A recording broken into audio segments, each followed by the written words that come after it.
Are the trails you're thinking of doing now the long trail? I would love to do the northern section of the long trail. It'd be kind of cool if you could come with me. That would be neat. I think you know the answer. Yeah. So I am going to meet Bubblegum in a few weeks to hike the Foothills Trail, which borders North Carolina and South Carolina. It goes from east to west, or west to east, whichever way you start. I think we're going to start on the western trailhead of the Oconee National State Forest, and then hike east. 76.2 miles, I believe it is. It's somewhere around there. So I'll be doing a video soon of what I'm going to be bringing on that trail and give you some more information, and you'll get to see videos of that because I am going to document it. So super excited to be back on trail, and looking forward to that.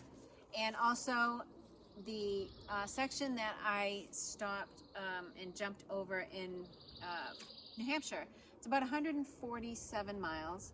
I have plans for a long weekend in June. I'd like to get as many miles in as I can. I think I'm going to start in Hanover, the southern portion, and then hike north as far as I can and see where I go. You could do that with me because you haven't done that section yet. Absolutely. Yeah, that would be Thanks fun. for diming me out in front of everybody. I haven't done it either. We'll explain why I didn't do it later, but... Yeah. But do you have any long trails or anything that... It doesn't matter what you the would trail like? is. I actually, in hiking the Appalachian Trail, I spent a good chunk of time, especially in the beginning, say I would never do this trail again. But in hindsight, I absolutely would. And I'd do it in a heartbeat. I miss it so much. So it wouldn't matter what trail it is, to be honest with you. I would just love to be back on trail. Yeah. At first, someone asked me, a good friend asked me if I would hike the trail again. And this was probably in December. And I was like, no, I did it. I'm done. But now, I don't think my answer would be the same. I think if I had the opportunity, I may, if I had the money and the opportunity and everything was perfect, I might do it again. And, you know, some people would ask, well, why don't you just do a different trail? Well, I could do a different trail. I could do any trail. You could do the Appalachian Trail 6 times and experience something different every time, I think. Yeah. And doing a couple states twice this past year, I kind of learned that. So. Right? You enjoyed it? Yeah. Going You see north different and south. things. Yeah. It's a different experience. So, I think that, you know, the Appalachian Trail has my heart. It was the first long distance hike I had ever done, first huge undertaking, but yeah, I think I could. If everything was perfect. Well, I know I could because I have. Right. But would I want to? I think it'd be a different experience going into it knowing that you've already done it. And Yeah.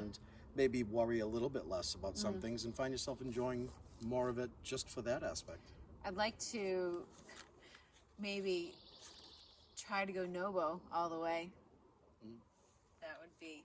I made it would be a Noble hard all the way to push. Mass and Yeah. Noble, and that was good. Yeah. I would like to do the whole thing though. Yeah. Did you see Bigfoot? Unfortunately, I did not. Or aliens. Nothing crazy in the woods. No. Unfortunately, and I looked real hard. I heard some stories. I hoped for it. I tried to manifest it, but it just never happened. Nothing creepy? No. No. I'd say the creepiest thing on trail, you know, and don't get me wrong, don't be afraid of it, but, you know, would be people.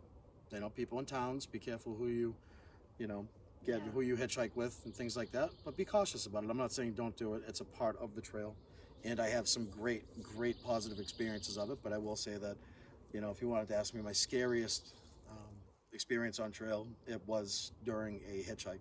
So, yeah, we'll leave it at that and let your imaginations run wild. But don't let that scare you out of doing a trail or hitchhiking when you need to. Just follow your gut is all I have to say. If you think there might be something wrong, Yeah. just wait for the next one. I tried hitchhiking. No one picked me up. I tried in New York. No one. They probably thought you were a trap. I don't know, but that's all right. I ended up walking in this. I would take you as a ride bride any day. Are you kidding me? I would push you out there, get that car to stop, and That's what they say. They have the women of the group go out there, and then all the guys pile in with their packs and their beards and all, and yeah, no, I don't know. Work on yourself. It'll be fine. I guess I have to try. I don't know.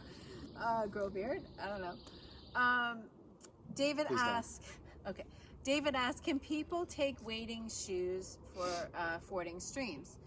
And I took my Crocs, and as you all know, I didn't care for the crossing rivers. And what was so stressful and worrisome for me was trying to balance and afraid of slipping off. So most times I would just get in with my Crocs and I would just walk through, and that wading through was much better. I saw people wearing Tevas, like sandals, Crocs. I saw, what did you use? Teva sandals. Oh. I brought Teva sandals for wading shoes and camp shoes and stuff, and halfway through the trip, the whole second half I ended up doing in Teva sandals and found that to be more comfortable than anything. So I could wade through water and then continue hiking in them. They dry fast, they were comfortable, and I'd recommend the shell toe type so that you're not harpooning your toes with sticks in the woods. But I did have open Teva sandals for about 500 miles, and I had some close calls, but I never got stabbed in the foot once before I went to shell toes. But yeah, I would actually recommend it. The reason I brought sandals to wade in was I figured, from hiking all day, your feet are sweating, they're soft. You could step on a sharp rock or a twig, cut your foot, and your feet are everything.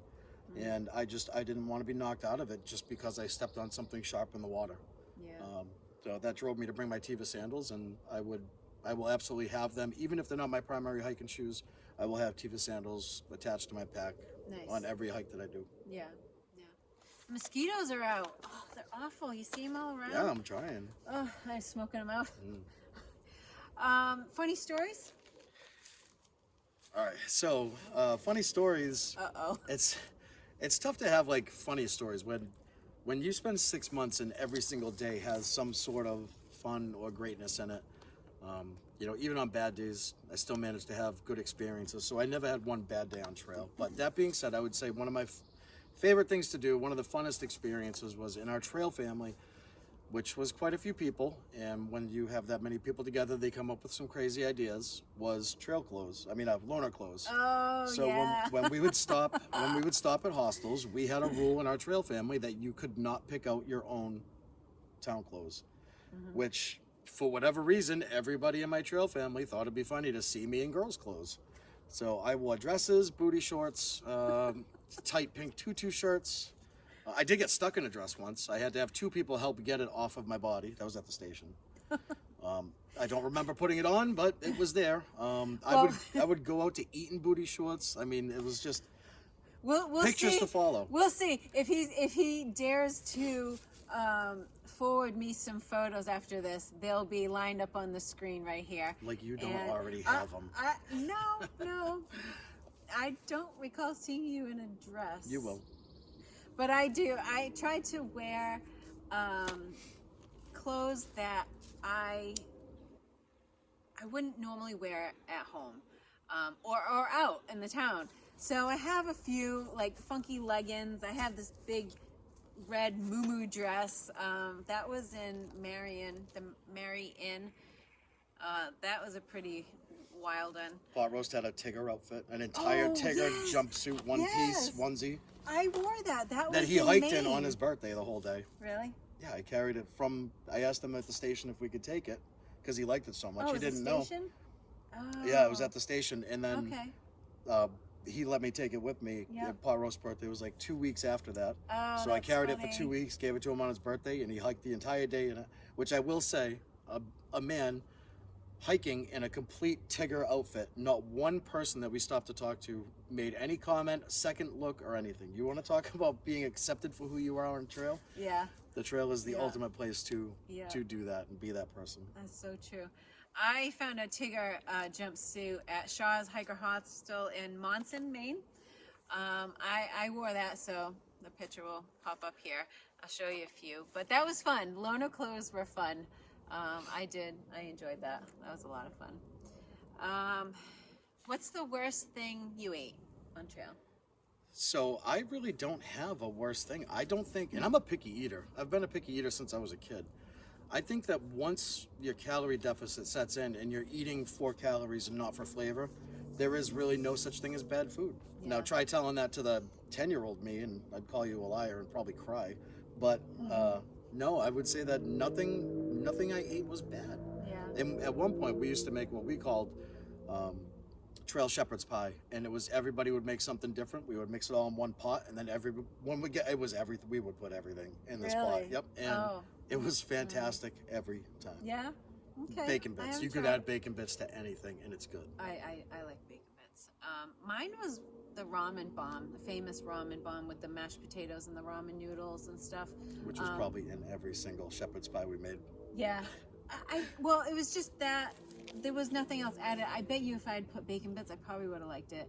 My sister had one, and when she left the Smokies, I think she left me with that meal, and it was not my favorite. I don't remember anything that was really horrible, but I didn't really care for it. I guess maybe because it lacked flavor. I don't know. And I just filled myself because I knew I needed the calories. I was starting to drop weight, so I was just trying to eat, and I could eat like a family-sized bag of chips, and you know me, my crab chips, like I could eat that in one sitting and then go eat a chicken, a whole rotisserie chicken.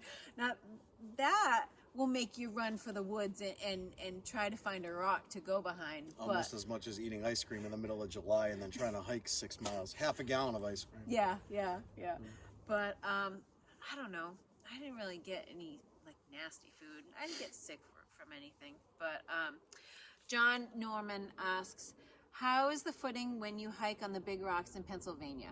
Are any of them loose? Well, yes, some of them are. You don't know until you step on them. But thankfully for me, I had my hiking poles. I know you used one hiking pole. I preferred the bigger rocks over the smaller ones. It's just easier on my ankle and footing wise. And if they moved, you had your poles to hopefully stabilize you. I know I went down on flat surfaces. I didn't need the rocks to fall, you know, but I don't know. I would agree. Yeah. You know. Yeah. Let's see. Robert asks, do you ever have a down day, or did I ever have a down day? I'd say no. I didn't have a down day. I had moments. One of my difficult moments was being completely exhausted after hiking up and over the mountain and down into Mahoosuc Arm and through the Notch, and where I finished just outside the Mahoosuc Notch. I had such bad leg pain that night. I was hurting so bad that I didn't want to move to get my ibuprofen.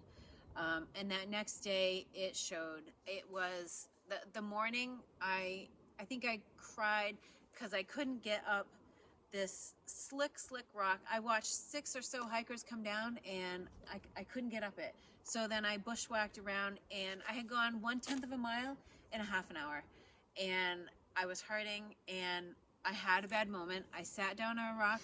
I let the tears flow. I play a certain song, and it helps me get through that moment. But I never had a bad day, because the end of that day, I had met Diving Swan, and we went over like 3 beautiful peaks, and then I hit the New Hampshire border, and it was one of the best moments. So all in a day, you can have a low and you go all the way to a high, but never a full day where I'd consider it being a bad day. You too?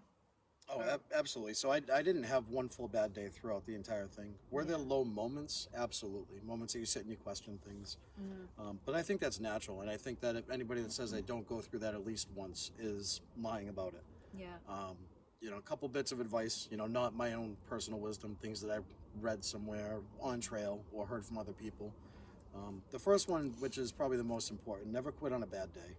If you're having a bad day, you have a bad moment, stick it out and wait till the next good day that you have. And if it's a good day and you're feeling good and you decide to quit, then you can quit with your head held high. Don't ever do it on a bad day. Yeah. The only other wisdom that I loved, actually maybe even more than that, I saw written a few times in some books. I think we saw it together at one point too. Was, keep walking or go home. They're both hard. And if you think one's going to be any easier than the other, you're only fooling yourself. So. Yeah, no, it's so true. Yeah, I never wanted to quit. I Never agree. wanted to quit. I never felt that I was going to, even through tough times. And, it's easy to sit here and say, after hiking it, I never thought I wasn't going to make it. But I think it's a mindset. I've wanted to hike the trail for years and always watched people's YouTube videos and thinking, God, I'm going to have to wait till I retire. And then it's like, well, why? Why wait? And I started with the mindset of I'm going to hike the trail. And that was a huge motivator. Like, I wasn't going to accept anything less from myself. If I had to crawl, I broke a small bone in my foot and messed up my knee on a stupid root ball on a side trail to a store at mile marker 500, I woke up with Bell's palsy Yeah. from Lyme's disease through Yeah. a tick bite. Yep. Half my face was paralyzed. Had to find my way off the mountain. Couldn't talk, couldn't blink. Found a doctor's office. Got what I needed to get. Yep. My trail family, who I will forever be grateful for, stuck it out. We took one night. We stayed at a hostel that we weren't attending to. I think it was Angel's Rest. I honestly don't remember. But we set out the next day. So it was a little speed bump. Yeah. And, granted, my face didn't work for another 2 weeks, and everybody had plenty of fun with that, drawing fake eyes with my taped eyelids shut. And but even through that, there was great moments. Yeah. I don't look at it as a bad thing. There was, Yeah. other than the, believing maybe I was having a stroke for a little bit. Yeah. But even then, what are you gonna do? You got to keep walking. Yep. And Yep. so I did, and here I am. Yep. And now it only droops when I'm really tired, a little bit. I don't notice it. Anyways, Kate asked about budgeting. How much did I budget to hike the Appalachian Trail? And I saved about $6,000.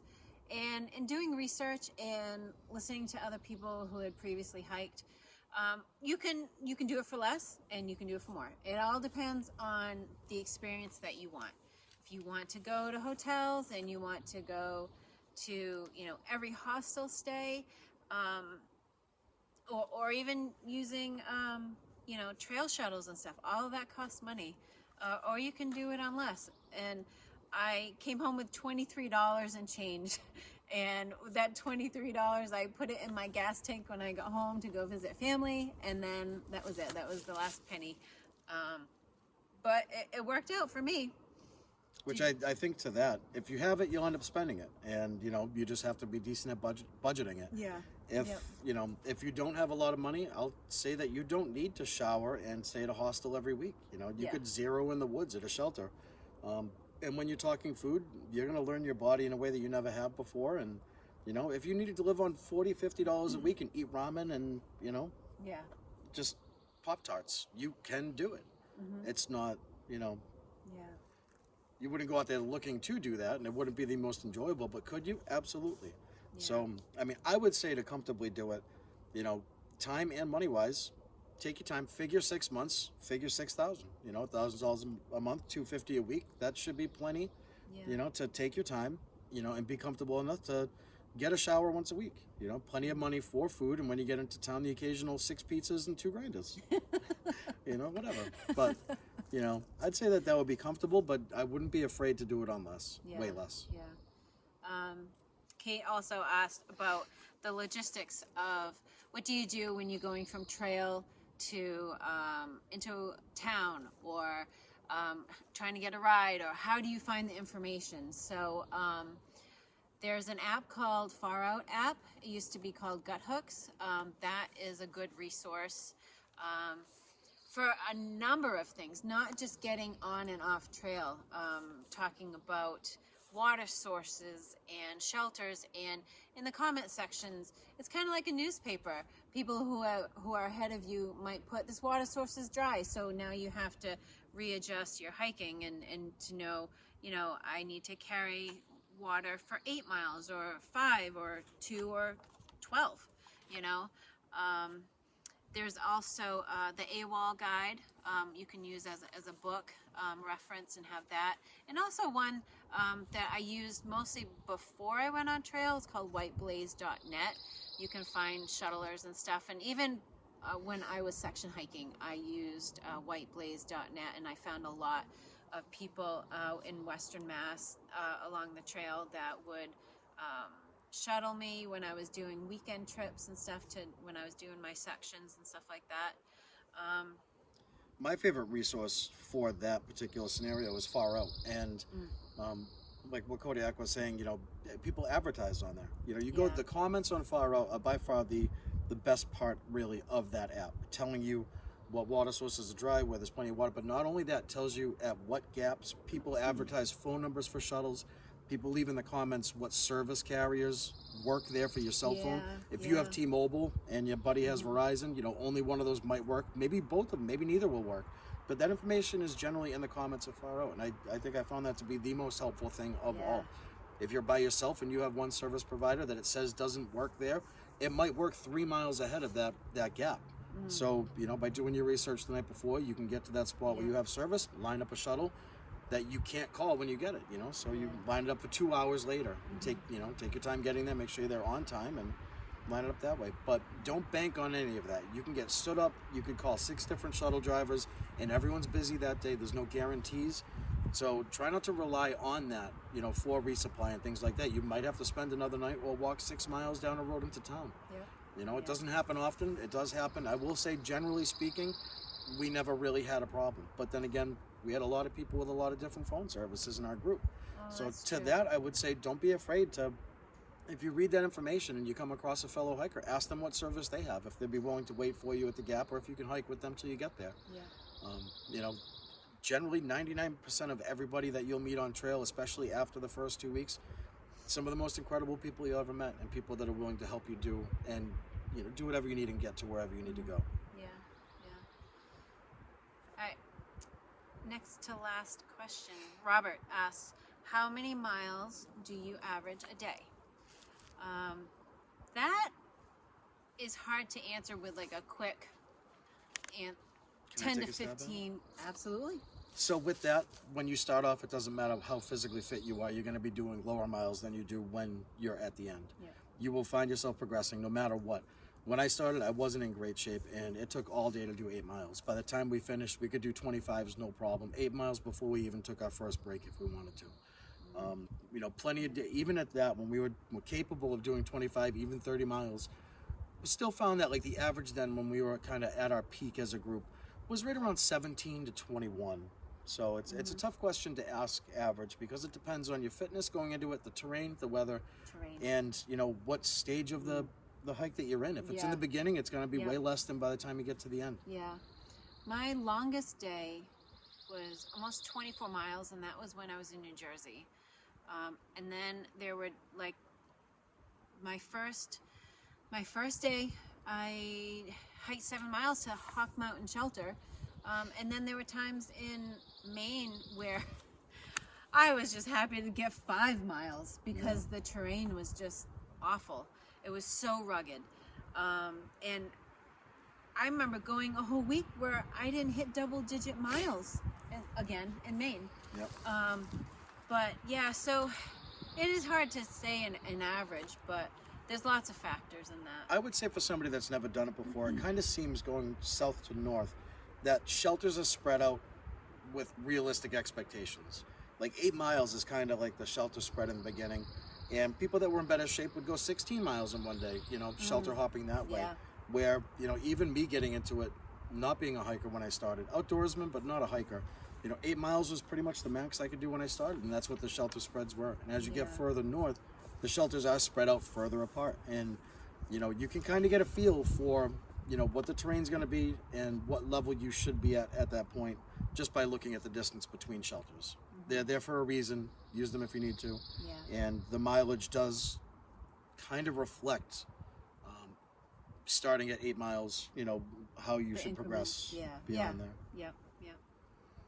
All right, last question says, are you going to do videos after your hike is over? Well, I guess just with this video, I can say yes. And as you know, I'm going to be hiking pretty soon in the Foothills Trail down south.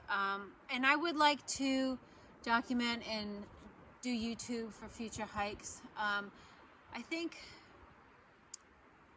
prior to trail, but even more so now, having completed the trail and thought about so many things and lived on trail for 6.5 months, you know, I can see myself going towards a more self-sufficient life and homesteading, and I'm thinking about possibly documenting that right from the beginning. I don't know, you guys give me your feedback. Is that something you'd be interested in? Do you want to just see me hike or move on to new adventures? But yeah, I think that would be neat to see that process. I don't know, maybe I'll keep it on this channel or maybe start up a new one and keep this just for hiking, but I don't know. We'll see. We'll see what the future holds. That's perfect. Yeah. Well, thank you for this, hanging out with us for this long video, but thank you for submitting all these questions. I really appreciate it, and this was fun. Thanks for joining me. Not a problem. Not a problem. And if anybody out there is thinking about doing something like this, I would say absolutely just go ahead and do it. You never know who you're going to find out there. Yeah, that's true. That's true. All right, you guys. I'll see you up trail.